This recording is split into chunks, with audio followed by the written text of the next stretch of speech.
Hi hello friends, ನಮಸ್ಕಾರ. ಬನ್ನಿ, ಇವತ್ತು ನಾನು ನಿಮಗೆ ಸಂಕ್ರಾಂತಿ ಹಬ್ಬದ ಸ್ಪೆಷಲ್ಲಾಗಿ ಒಂದು ಹೊಸ ರೆಸಿಪಿನ ನಿಮಗೆ ತೋರಿಸ್ಲಿಕ್ಕೆ ಬಂದಿದ್ದೀನಿ. ಅದೇನಪ್ಪ ಅಂದರೆ ಕೊಬ್ಬರಿ ಉಂಡೆ.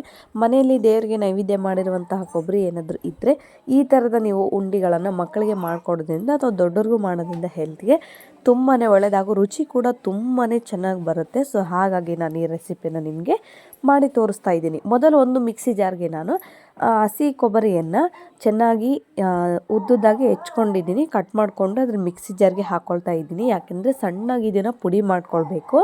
ನೋಡಿ, ಈ ಥರ ಚೆನ್ನಾಗಿ ಮಿಕ್ಸಿ ಜಾರ್ಗೆ ಹಾಕ್ಕೊಳ್ಬೇಕು. ಅದನ್ನು ಸೈಡಲ್ಲಿ ಎತ್ತಿಟ್ಟಿಡಿ. ಈಗ ಒಂದು ಬಾಣಲೆಗೆ ನಾನು ತುಪ್ಪವನ್ನು ಹಾಕ್ಕೊಳ್ತಾ ಇದ್ದೀನಿ. 3-4 ಸ್ಪೂನ್ ನೀವು ತುಪ್ಪವನ್ನು ಹಾಕ್ಕೊಳ್ಬೇಕಾಗತ್ತೆ.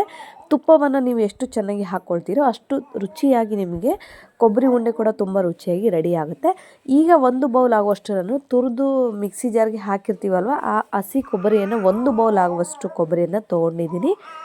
ಗ್ಯಾಸನ್ನು ಲೋ ಫ್ಲೇಮಲ್ಲಿ ಇಟ್ಕೊಂಡು ತುಪ್ಪದಲ್ಲಿ ಚೆನ್ನಾಗಿ ನೀವು ಕೊಬ್ಬರಿಯನ್ನು ರೋಸ್ಟ್ ಮಾಡ್ಕೊಳ್ಬೇಕಾಗತ್ತೆ. ನೀವು ನೋಡ್ತಿರ್ಬೋದು, ನಾನು ಕೂಡ ಚೆನ್ನಾಗಿ ಕೊಬ್ಬರಿಯನ್ನು ರೋಸ್ಟ್ ಮಾಡ್ಕೊಳ್ತಾ ಇದ್ದೀನಿ ತುಪ್ಪದಲ್ಲಿ. ತುಪ್ಪ ಇಲ್ಲ ಅನ್ನೋರು ಪರವಾಗಿಲ್ಲ, ನೀವು ಎಣ್ಣೆಯಲ್ಲೇ ನೀವು ಚೆನ್ನಾಗಿ ರೋಸ್ಟ್ ಮಾಡ್ಕೊಳ್ಬೋದು. ಬಟ್ ತುಪ್ಪವನ್ನು ಹಾಕಿ ಮಾಡೋದ್ರಿಂದ ಮಕ್ಕಳಿಗೆ ತುಂಬಾ ಒಳ್ಳೆಯದು, ಹಾಗೂ ಅವರ ಮೈಂಡ್ ಕೂಡ ತುಂಬ ಶಾರ್ಪ್ ಆಗುತ್ತೆ, ನೆನಪಿನ ಶಕ್ತಿ ಕೂಡ ಜಾಸ್ತಿ ಆಗುತ್ತೆ. ಸೊ ಹಾಗಾಗಿ ಯಾವುದೇ ರೀತಿ ನಾನು ಅಡುಗೆಗಳನ್ನು ಮಾಡಲಿ ಜಾಸ್ತಿ ತುಪ್ಪವನ್ನು ಹಾಕಿ ಮಾಡಲಿಕ್ಕೆ ಟ್ರೈ ಮಾಡ್ತೀನಿ. ನೋಡಿ, ಈಗ ಚೆನ್ನಾಗಿ ನಾನು ಸ್ವಲ್ಪ ಅದು ಕಲರ್ ಚೇಂಜ್ ಆಗೋವರೆಗೂ ನೀವು ಬ್ರೌನ್ ಕಲರ್ಗೆ ಬರೋವರೆಗೂ ಚೆನ್ನಾಗಿ ಕೊಬ್ಬರಿಯನ್ನು ನೀವು ಎಷ್ಟು ಚೆನ್ನಾಗಿ ರೋಸ್ಟ್ ಮಾಡ್ಕೊಳ್ತೀರೋ ಅಷ್ಟು ಚೆನ್ನಾಗಿ ನಿಮಗೆ ಉಂಡೆ ರುಚಿಕರವಾಗಿ ರೆಡಿ ಆಗುತ್ತೆ. ಯಾವ ಬೌಲ್ ಅಳತೆಯಿಂದ ನೀವು ಕೊಬ್ಬರಿಯನ್ನು ತೊಗೊಂಡಿರ್ತೀರೋ ಅದೇ ಬೌಲ್ 3/4 ಕಪ್ ಆಗುವಷ್ಟು ನಾನು ಹಾಲನ್ನು ತೊಗೊಂಡಿದ್ದೀನಿ. ನಿಮಗೆ ಒಂದೇ ಸಮನೆ ಹಾಲನ್ನು ಹಾಕಲಿಕ್ಕೆ ಆಗಲಿಲ್ಲ ಅಂದರೂ ಪರವಾಗಿಲ್ಲ, ಸ್ವಲ್ಪ ಹಾಲನ್ನು ಹಾಕ್ಕೊಂಡು ನೀವು ಚೆನ್ನಾಗಿ ತಿರ್ಸ್ಕೊಳ್ಬೇಕಾಗುತ್ತೆ. ಈಗ 3/4 ಕಪ್ ಆಗುವಷ್ಟು ನಾನು ಸಕ್ಕರೆಯನ್ನು ತೊಗೊಂಡಿದ್ದೀನಿ. ನೀವು ಇದನ್ನು ಮಿಕ್ಸಿ ಜಾರ್ಗೆ ಹಾಕಿ ಪುಡಿ ಕೂಡ ಮಾಡಿಕೊಂಡು ಶುಗರ್ ಪೌಡರ್ ಕೂಡ ನೀವು ಹಾಕ್ಕೊಳ್ಬೋದು. ಬಟ್ ನಾನು ಡೈರೆಕ್ಟಾಗಿ ಸಕ್ಕರೆಯನ್ನು ಹಾಕ್ಕೊಂಡು ಚೆನ್ನಾಗಿ ಒಂದು 4-5 ನಿಮಿಷ ಸಕ್ಕರೆ ಕರಗುವವರೆಗೂ ನೀವು ಈ ಥರ ಕಂಟಿನ್ಯೂಯಸ್ ಆಗಿ ಮಿಕ್ಸ್ ಮಾಡ್ತಾನೆ ಇರಬೇಕಾಗುತ್ತೆ. ಖಂಡಿತವಾಗ್ಲೂ ನೋಡಿ, ಇದು ಒಂದು ಒಳ್ಳೆ ಹೆಲ್ದಿಯಾದ ರುಚಿಕರವಾದ ಉಂಡೆ ರೆಸಿಪಿ ಅಂತಲೇ ಹೇಳ್ಬೋದು. ನಿಜವಾಗ್ಲೂ ತುಂಬ ರುಚಿಕರವಾಗಿರುತ್ತೆ. ಹಾಗಾಗಿ ನಾನು ನಿಮಗೆ ಮಾಡಿ ತೋರಿಸ್ತಾ ಇದ್ದೀನಿ. ಹಾಲಿನ ಕೆನೆ ಇದ್ದರೂ ಪರವಾಗಿಲ್ಲ, ಹಾಕಿ ರುಚಿ ಆಗುತ್ತೆ.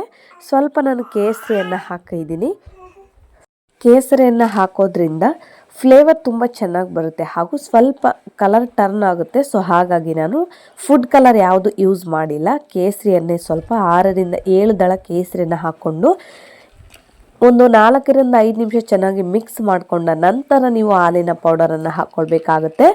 ನೋಡಿ, ಹಾಲಿನ ಪೌಡರನ್ನು ನೀವು ಉಂಡೆಗೆ ಹದ ಬರೋವರೆಗೂ ನೀವು ಎಷ್ಟು ಪೌಡರ್ ಬೇಕು ನೀವು ಅಷ್ಟನ್ನು ಹಾಕ್ಕೊಳ್ಬೋದು. ನಾನು ಇಲ್ಲಿ ನೀವು ನೋಡ್ತಿರ್ಬೋದು 2 ಬೌಲ್ ಆಗುವಷ್ಟು ಹಾಲಿನ ಪೌಡರನ್ನು ಹಾಕ್ಕೊಳ್ತಾ ಇದ್ದೀನಿ.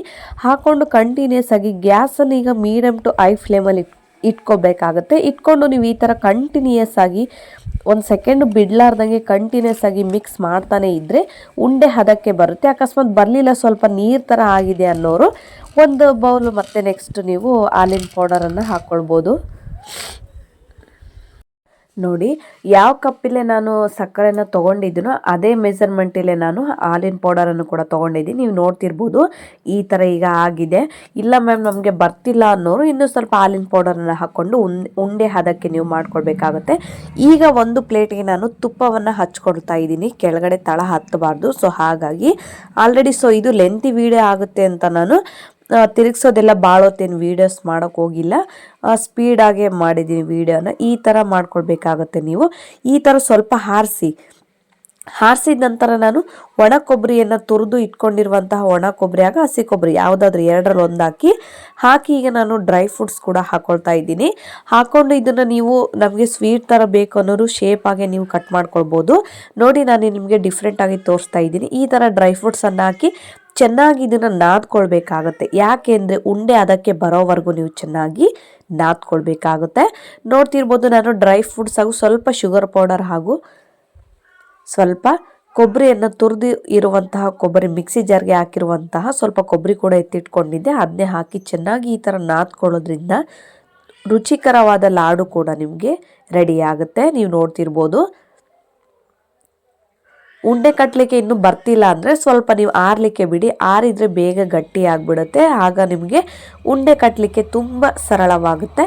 ನೋಡಿ, ಈಗ ನೋಡ್ತಿರ್ಬೋದು, ನಾನು ಚೆನ್ನಾಗಿ ನಾದ್ಕೊಂಡು ನಿಮಗೆ ಯಾವ ಶೇಪಲ್ಲಿ ಬೇಕೋ ಆ ಶೇಪಲ್ಲಿ ಉಂಡೆಯನ್ನು ಮಾಡ್ಕೊಳ್ಬೋದು. ನಾನು ಒಂದು ಪ್ಲೇಟಿಗೆ ಸ್ವಲ್ಪ ಕೊಬ್ಬರಿಯನ್ನು ಹಾಕ್ತಾ ಇದ್ದೀನಿ. ಕೊಬ್ಬರಿಯನ್ನು ಹಾಕಿ ಕೆಳಗಡೆ ಕೊಬ್ಬರಿ ತಳ ಹಾಕ್ತಿದ್ರೆ ತಿನ್ನುವಾಗ ರುಚಿ ತುಂಬ ಚೆನ್ನಾಗಿರುತ್ತೆ. ಸೊ ಹಾಗಾಗಿ ನಿಮಗೆ ಯಾವ ಸೈಜಲ್ಲಿ ಬೇಕೋ ಆ ಸೈಜಲ್ಲಿ ಉಂಡೆಯನ್ನು ಕೂಡ ಮಾಡ್ಕೊಳ್ಬೋದು. ಸ್ವಲ್ಪ ಉಂಡೆ ರೆಡಿ ಮಾಡಿಕೊಂಡು ಉಂಡೆಗೆ ಸ್ವಲ್ಪ ಕೊಬ್ಬರಿಯನ್ನು ಮೇಲೆ ಹಾಕಿದರೆ ರುಚಿಕರವಾದ ಕೊಬ್ಬರಿ ಉಂಡೆ ಕೂಡ ರೆಡಿ ಆಗುತ್ತೆ. ಖಂಡಿತವಾಗ್ಲೂ ನೀವು ಮನೇಲಿ ಒಂದ್ಸಲ ಟ್ರೈ ಮಾಡಿ ನೋಡಿ. ಮನೆಯಲ್ಲಿ ಹಸಿ ಕೊಬ್ಬರಿ ಇರುತ್ತೆ ಅಲ್ವಾ, ದೇವರಿಗೆ ನೈವೇದ್ಯ ಮಾಡಿದಾಗ ಅಥವಾ ಯಾವುದಾದ್ರೂ ದೇವಸ್ಥಾನಕ್ಕೆ ಹೋಗಿ ಬಂದಾಗ ನೈವೇದ್ಯ ಮಾಡಿ ಇರುವಂತಹ ಕಾಯಿಯಿಂದಲೇ ನೀವು ಯಾಕೆ ವೇಸ್ಟ್ ಮಾಡ್ತೀರಾ ಸುಮ್ಮನೆ. ಹಾಗಾಗಿ ಅದರಿಂದ ನೀವು ರುಚಿಕರವಾದ ಹಾಗೂ ಆರೋಗ್ಯಕರವಾದ ಕೊಬ್ಬರಿ ಉಂಡೆನ ಮಾಡ್ಬೋದು. ಖಂಡಿತವಾಗ್ಲೂ ನೋಡಿ, ಒಂದ್ಸಲ ಟ್ರೈ ಮಾಡಿ ನೋಡಿ. ನಾನು ಹಾಗಾಗಿ ಸಂಕ್ರಾಂತಿ ಹಬ್ಬಕ್ಕೆ ಇದು ಒಂದು ಒಳ್ಳೆ ರೆಸಿಪಿ ಅಂತಲೇ ಹೇಳ್ಬೋದು. ಹಾಗಾಗಿ ನಾನು ಈ ವಿಡಿಯೋ ನಿಮಗೆ ಮಾಡಿ ತೋರಿಸ್ತಾ ಇದ್ದೀನಿ. ರುಚಿ ಮಾತ್ರ ಖಂಡಿತವಾಗ್ಲೂ ತುಂಬಾ ಚೆನ್ನಾಗಿತ್ತು.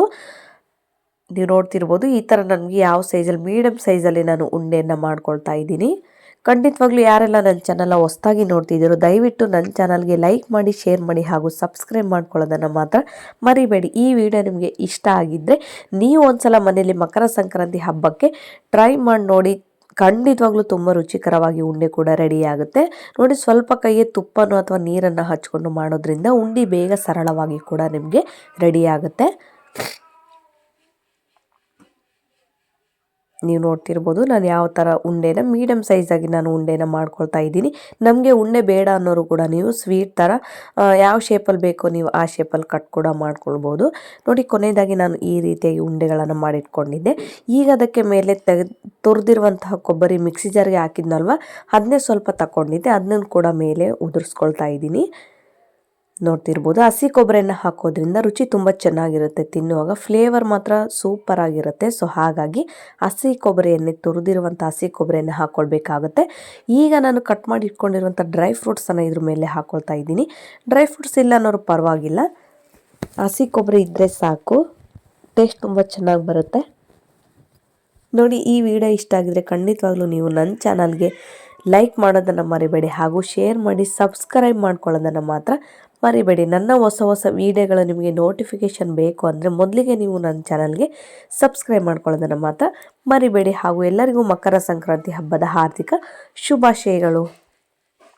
ಈ ವಿಡಿಯೋ ನಿಮಗೆ ಇಷ್ಟ ಆಗಿದ್ದರೆ ನೀವು ಒಂದ್ಸಲ ಮನೆಯಲ್ಲಿ ಈ ಥರದ ರೆಸಿಪಿಗಳನ್ನು ಒಂದ್ಸಲ ಟ್ರೈ ಮಾಡಿ ನೋಡಿ. ಹೇಗೆ ಬಂದಿದೆ ಅಂತ ನನಗೆ ಕಾಮೆಂಟ್ ಮೂಲಕ ತಿಳಿಸಿ. Thank you.